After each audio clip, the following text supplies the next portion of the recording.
coming to this lecture. This is an introductory lecture on the sun. We're actually going to spend quite a bit of time talking about nuclear fusion and the structure of the sun and the life cycle of the sun and stars in general. But this is just kind of like an overview of some like quick hits about the sun. This is a video that I think you're supposed to have already seen, where they just sort of lay out kind of everything. Actually, it does a pretty good job. It's kind of goofy, but it gets all the essential facts.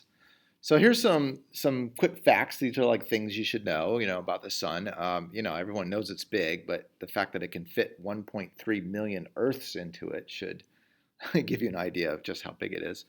And the temperature ranges quite a bit, right? It's by no means uniform. The surface temperature, which is what gives it the color that we see, the kind of white color that has, of course, white has all the colors of the rainbow in there. So that's because the surface temperature is around 6,000 degrees Kelvin. But as you go into the interior, it gets hotter and because it's more compressed. And 6,000 degrees Kelvin is nowhere near close enough for fusion to happen. It's the 15 million degrees Kelvin in the core is where the fusion takes place.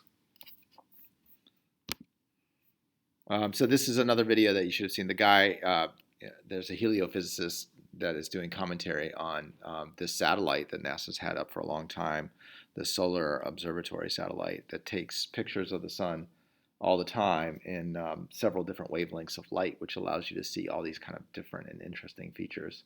What's really kind of fascinating about when you look at these pictures of the sun that are outside of the visible range is you realize just how dynamic the sun is, right? It's not this uniform ball. I mean, Galileo saw the sunspots, but that was just the tip of the iceberg, right? The thing is a real cauldron of magnetic and electric field lines and plasma boiling up to the surfaces and rivers of plasma on the surface. And the other thing about it, of course, since it's not solid, the different bands of it rotate at different rates, right? So somewhere near the poles, it's rotating the fastest, the slowest. So it's about 36 days for a point on the sun to rotate all the way around if it's near one of the poles. And at the equator, it's whipping around a little bit faster, 25 days. I think those times are all approximate and it changes. We imagine that the core, because it's compressed, under so much gravitational force that it actually is rotating as if it were a solid, but every piece of the sun is actually plasma. I mean, some people talk about the gases in the sun, but it's all ionized, so it's all technically plasma. Layers of the sun. So quick overview, and these are the kind of what I expect you to know is let's go from the inside to the out, right? The core is the innermost portion, and that's where all the action happens. That's where the fusion happens. That's where mass is converted to energy.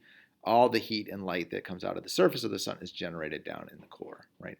As you come out of the core, you have these layers of plasma that are hot, but not hot enough for fusion to undergo. And they're the convection and radiation zone, because convection because it's moving around because of the heat here makes things boil to the surface, and then it cools off on the surface and then comes back down. Radiation zone is because the radiation that eventually is emitted as visible light, primarily with other frequencies, of course, coming out of the surface, that has to work its way out of the core to the surface. So you go from the core to the radiation zone to the convection zone, and then you get to the layers of the solar atmosphere is what these are called now, right? So you have the photosphere, that's the lowest atmosphere, that's the 6,000 degrees, that's the light that we actually see, right? So the spectrum of the sun that reaches our eyeballs is actually generated by the temperature of the photosphere, and that's photo because that's what we see. Then the next layer of the atmosphere is called the chromosphere. It's an orange or red layer of atmosphere. It's thousands of miles thick. It's dynamic. And then the outermost layer is the corona, and the corona, for reasons that are not completely understood, is actually superheated. Some kind of boundary condition as the heat is escaping and then before it gets into outer space, and the corona is actually hotter than that 6,000 degrees Kelvin that's on the surface of the photosphere. Lots of theories as to why that is, but basically, I think it all comes down to it. It's because it's a boundary condition. But it was a bit of a surprise when people started studying the solar atmospherics. I mean, back in my day, we didn't even talk about the sun having atmosphere, but that's the way to think about it because it's compositionally different from these inner layers. So the sun is a medium-sized star, and it's also medium age. So we think the fusion process started about 4.5 billion years, and we think it's about in the middle of its lifespan. Right? It has a lifespan because there's a finite amount of hydrogen in there, and as it fuses into helium, there's less fuel to supply the fusion process. And we think the amount of hydrogen required to have a continual nuclear fusion will probably fall below critical in another 4.5 or 5 billion years. So about halfway through its life cycle. So the core, this is where all the action is happening. So how would you envision that? I mean, first of all, it's made out of plasma, which I'll talk about in a second. But the reason why it's so incredibly hot and what the conditions that are required to have nuclear fusion happen are these, right? It's 250 billion times atmospheric pressure, right? And the density is 150 times greater than that of water, which is actually a pretty dense material, right? It's the loss of matter when you turn, basically you start with 4 hydrogens and you come out with 1 helium. The mass of the nucleons, the total binding energy has changed so much that you have a significant loss of mass at every stage of that process, which we'll go over in detail in another presentation. And every time you lose mass, right, that is converted to energy via E equals mc squared. Another interesting thing about the core is because it's all charged particles and it is so incredibly dense and packed in there that whenever radiation is released from one of these fusion events, that electromagnetic radiation is almost instantly absorbed by a charge in the neighborhood because there's so many charges around, right? And that's what charges do, is they absorb and then release electromagnetic energy. And because of that, it's as if the radiation is kind of trapped in there. It just keeps getting absorbed and re-emitted by all these charges and wanders around. There is an outward pressure, of course, of the radiation coming out from the center towards the outer edges of the core. And so it is kind of like I picture these photons being absorbed and re-emitted and undergoing a random walk with a slight preference towards going towards the surface. And it's so densely packed and gets absorbed and re-emitted so many times that that if you were to trace the energy from a fusion event when it's created and first turned into electromagnetic radiation, it's on average, it's not exact, right, because it's a random walk, but it's on average 100,000 years until that packet of energy leaves the surface of the sun. So let's talk about plasma a little bit. It's an under talked about. In science classes, usually they just do the whole solid liquid gas and they ignore plasma because there's not a lot of plasma on Earth. However, since stars are the number one source of mass in the universe and they're made of plasma, plasma is actually the most common form of matter in the universe. So what is a plasma? Plasma is when you've heated the gas up enough that when the atoms hit each other, they actually knock the electrons free, right? And so you can have a partial plasma where, like one electron has been knocked free, and then you've got these positively charged ions, or you can have what happens in the sun, which is 100% plasma, where all the electrons have been stripped off of any atom there. And you have a soup of free electrons and free nuclei, right? So the net charge is still 0 because there's as many electrons as there are protons in there, but everything is actually charged in there, right? Because every nucleus has positive charge and every electron has negative charge, which means that plasma is a fundamentally different beast than gas because gas is made out of neutral particles, right? And that's why you have these strong electric and magnetic fields inside of all plasmas. And that's why it's always dynamic, right? Because those charged particles are creating these electromagnetic fields and responding to them all the time, right? On Earth, when they're created, unless it's hard to maintain the energy, right, to keep the plasma in a plasma state, which is why even when they happen on Earth, like in a lightning bolt or something like that, they don't last very long. And this is exactly what I was talking about. So, if you're doing a complete survey of matter and you don't just stop at the gas like chemistry classes usually do, you can go up here to the next state of matter. It's still considered not a chemical reaction because you're not making any bonds between atoms or breaking any bonds between atoms. But what you're doing is you're actually taking the electrons away from the nuclei, and the nuclei remain the same, unless you can get fusion to start, right? Which is, you need super hot plasma to do that. Now, if you think about this, this is kind of a necessary precursor to having fusion happen, because fusion means that you need 2 nuclei to get close enough, right?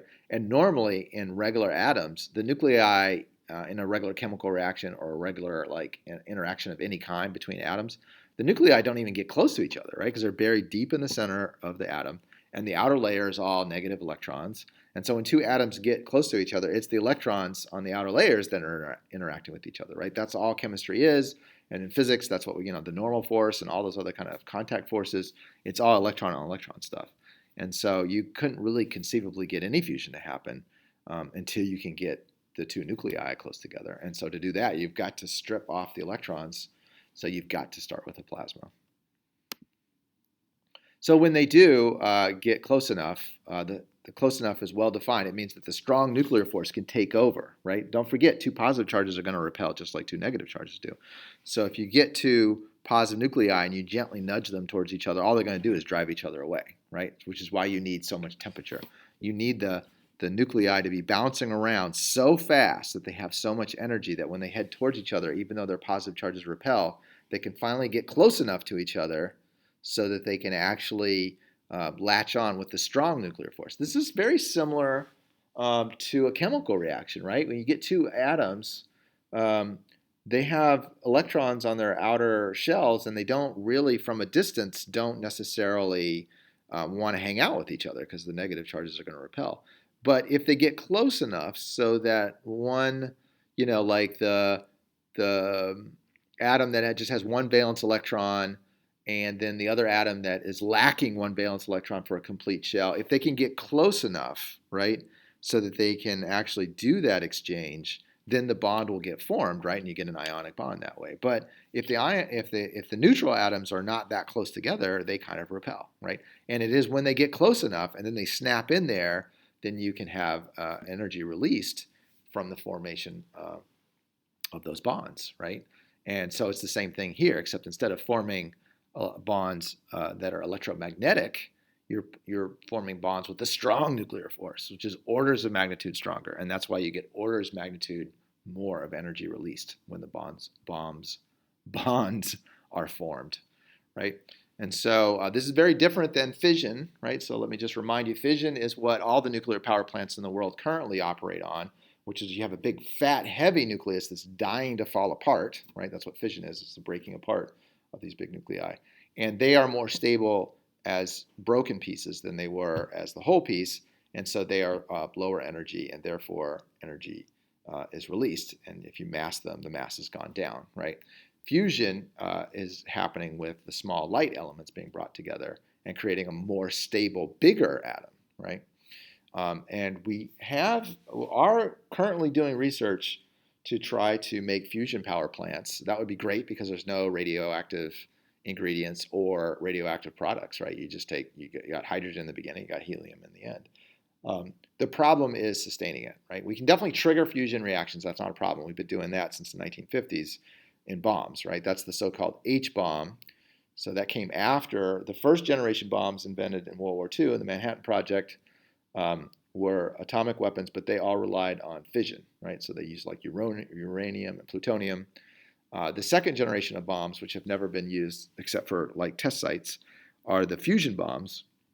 And just a quick aside there, the way they do that to get the hot temperatures needed to actually fuse the hydrogen in a fusion bomb is they trigger it with the heat and energy of a fission bomb, right? So every fusion bomb, as far as I understand it, is actually triggered by a fission bomb in there. So you've got double duty there on those fusion bombs. So we can do that. The problem is, of course, controlling it and sustaining it. But this is not like a science problem that has to be solved. It's a technology problem that has to be solved. Like, people understand the science really well. It's just hard to build something that is safe enough and structurally sound enough and reliable enough to contain the heat and temperature and pressure needed to so that you continually inject hydrogen into the reactor and continually remove helium. It is a problem that will be solved. If you put enough scientists on it, enough money on it, that problem will be solved. And you know what? It could be solved in your lifetime, actually, if certain countries want to make it happen. The United States is kind of out of the game right now. It's being led by Europe and Japan, and China are doing most of the fusion research. But there is fusion research going on in the United States. It's just there isn't a kind of a national rallying cry around it. Another trivia is helium. is the first element that was discovered off of planet Earth. It was discovered in the sun by spectroscopy, and that's why it has the name. It's named after Helios, the sun god. Right. Once they found it on the sun, it's one of those what do the chemists call them? Noble gases, right? So they're not really it's not really chemically reactive, and there's not any loose helium at the Earth's surface, right? You have to, as you know, if it's on the Earth's atmosphere, it bubbles up and actually floats out into outer space, and so the Earth is constantly losing its helium supply. But you can, dig for it and find it in mines and in pockets underneath the Earth where it hasn't made its way to the atmosphere yet. So a little reminder about some basic chemistry that we're going to need when we dissect this E equals mc squared driving the energy coming from the sun. So I'll remind you of a few basics. We're not going to look at the whole periodic table, right? We just need the first two elements, right? But you do need to remember that the atomic number tells you the number of protons. So hydrogen is element number 1, has 1 proton. Helium is element number 2, has 2 protons. And then the other number on the periodic table is the atomic mass, right? Which is the average of all the isotopes that we find. And that is telling you the number of protons and the number of neutrons, right? Now, hydrogen, I believe, is the only one. I don't know that chemistry teachers teach this, but it's the only set of isotopes that I know of where they actually name the different isotopes, right? So like helium, there's helium-3, there's helium-4. With lithium, there's like lithium-6 and lithium-7. But with hydrogen, so hydrogen-1 is the most common form. It has no neutrons at all in there because it doesn't need any because there's only 1 proton, right? So there's no positive on positive repulsion happening in the nucleus. That's why it doesn't need a neutron. However, you can throw a neutron in there, and that would be stable. That would be hydrogen-2, and its name is deuterium, with the DEU, right? The duo meaning 2. And then more rare, but also can be found, is hydrogen-3. So that would be 2 neutrons and a proton, and its name is tritium. So you will see these names when you're talking about fission and fusion and radioactivity sometimes. Makes it sound like they're different elements, but of course they're not. They're just different isotopes of hydrogen. Okay, that's it for the intro. Thank you.